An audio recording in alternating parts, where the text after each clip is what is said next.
Hi guys, and welcome back to my channel. You're here with me, Ese Kanayo. I'm an aspiring clinical psychologist and I vlog my journey. Subscribe if you're interested. So in my previous video, I reacted to my undergraduate psychology degree results. If you haven't watched that, don't forget to check that out before you watch today's video. Today is a follow-up from that video. What am I going to do next? My reflections upon getting my degree results and all of that stuff. I first of all want to say thank you guys so much for your support in that previous video. It was amazing. So many encouraging messages from you guys, and so many of you guys who can also relate to my situation, who have already graduated in previous years. Today I'm going to be talking about what I'm doing next now that I know that I got a 2-1 in my undergrad degree, and hopefully it should give some of you guys some tips or ideas as well for what you could possibly do next. So in short, to answer the title of today's video, can I still become a clinical psychologist with a 2-1? The short answer is yes, even if it's a low 2-1, even if it's like 62-63% as your degree grade average, you can. In that situation, the moment it's not a high 2-1 anymore, you just need to do a master's, which may or may not be an easy alternative for people, depending on finances and other situations. But yeah, and as you guys already may tell from my previous videos, I am doing a master's. I'm starting early intervention in psychosis at King's. Yeah, so now that I've got my result, I kind of have a more clear vision of even why this master's will be even more important for me. So for example, I got 68% in my undergrad research project, and that would be the module that you typically use to show your research skills. That and probably a few others from first and second year of uni, but the main one obviously being the grade you got in your research project. 68% is just under a first. It's a high 2-1, which is a really good grade. However, just to help boost up my research skills and improve them, to be honest, the master's would be a great opportunity for that, because my course has a research project component in it as well. So from that, I kind of want to focus a lot on improving my skills during this master's degree that I'm about to do. And how I'm going to do that is basically research the IOPPN, King's College London's Institute of Psychiatry, Psychology and Neuroscience department.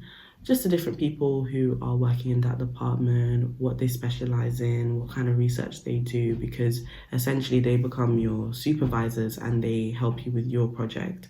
I'm thinking, I don't know, about maybe if it's possible, I don't know if I'm allowed to, but like linking whatever topic idea I choose with the job I'm currently doing. So I'm a support worker at a charity for homeless young people.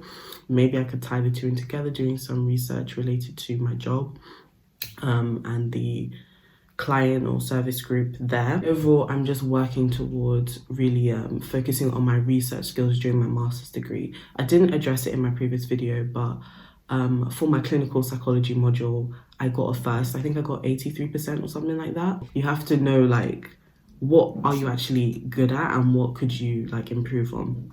And I just looked at my transcript for that.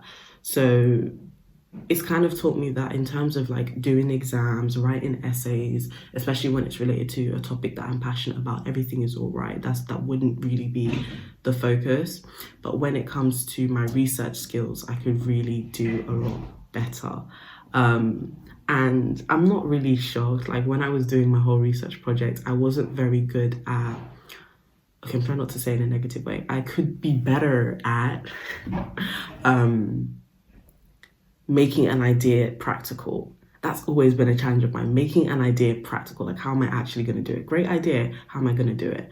So that is the next step. And I think what I'm going to need is researching before I start the course, because I just need a lot of time to process and stuff. So I'm also connecting with people who also didn't get first in their psychology degree like me, just because I find it very encouraging, motivating to hear other people's stories. So this all started on my previous video with some of you guys and your lovely comments. Insert them here. Thank you so much, guys. I've read your comments because it really helps me put everything into perspective.